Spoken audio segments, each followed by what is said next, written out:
Sir, जिस दिन election हो रहा है बीजेपी बड़ा दिखाई दे रही है, कैसे देखते हैं? सबसे पहले तो भारतीय जनता पार्टी के लोगों को जीत मिली है, उन्हें बधाई, और आशा करता हूं कि जो जनादेश दिल्ली की जनता ने उन्हें दिया है उसकी वो प्रतिपूर्ति करेंगे।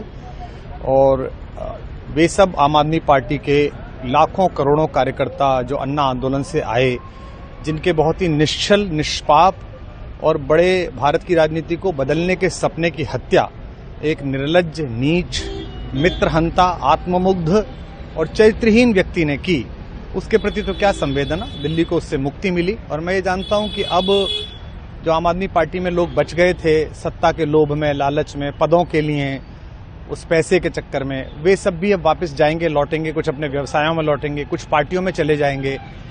और पतन यहां से प्रारंभ हुआ है उन लोगों का। मेरे लिए कोई प्रसन्नता का और दुख का विषय नहीं है, मैं बीच में खड़ा हूं। प्रसन्नता इस बात की है कि करोड़ों लोगों ने आशा लगाई थी, करोड़ों लोगों ने, लोग अपनी नौकरियां छोड़ के आए थे, व्यवसाय छोड़ के आए थे, दुश्मनियां ली थी लोगों ने, उन सब की हत्या एक आत्ममुग्ध आदमी ने, एक चरित्रहीन आदमी ने अपनी निजी महत्वाकांक्षाओं की पूर्ति के लिए की। उसको दंड मिला, ईश्वरीय विधान से दंड मिला। प्रसन्नता इस बात की भी है कि न्याय हुआ।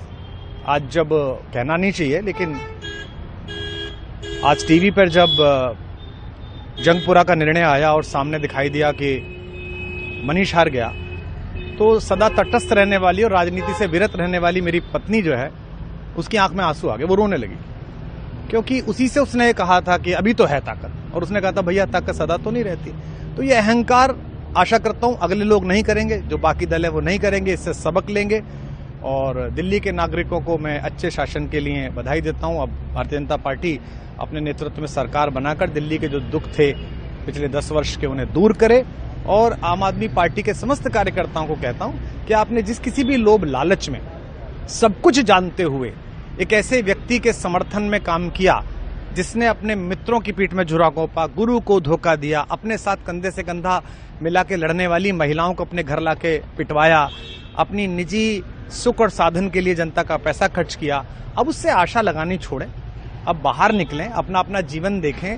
मुझे राघवेंद्र सरकार राम की कृपा मिली, जिनका ये घर है, जिनकी कृपा से मैं यहाँ खड़ा हूँ। मुझ पर कृष्ण कृपा हुई कि मैं इस निर्लज्ज सर्कस से बाहर आ सका।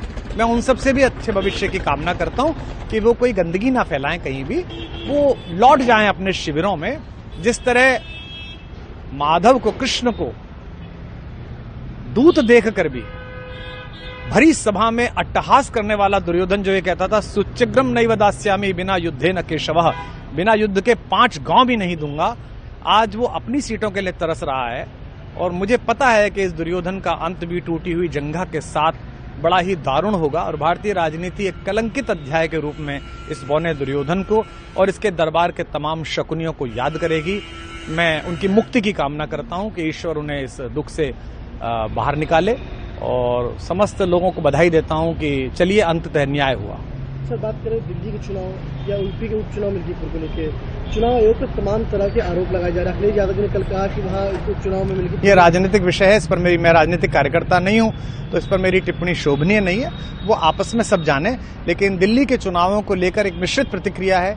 दुख है कि अन्ना आंदोलन से एक ऊर्जा जो पैदा हुई थी, जिससे देश में एक सकारात्मक बदलाव हो सकता था, एक वैकल्पिक राजनीति हो सकती थी, उसकी हत्या एक अहंकारी आदमी ने, एक आत्ममुग्ध और असुरक्षित आदमी ने कर दी। मैं आशा करता हूं कभी न कभी भारत में ऐसा सूर्योदय किसी न किसी दल में अवश्य होगा, जो भारत को जहां पहुंचना है वहां पहुंचाने का मार्ग प्रशस्त करेगा। बहुत धन्यवाद।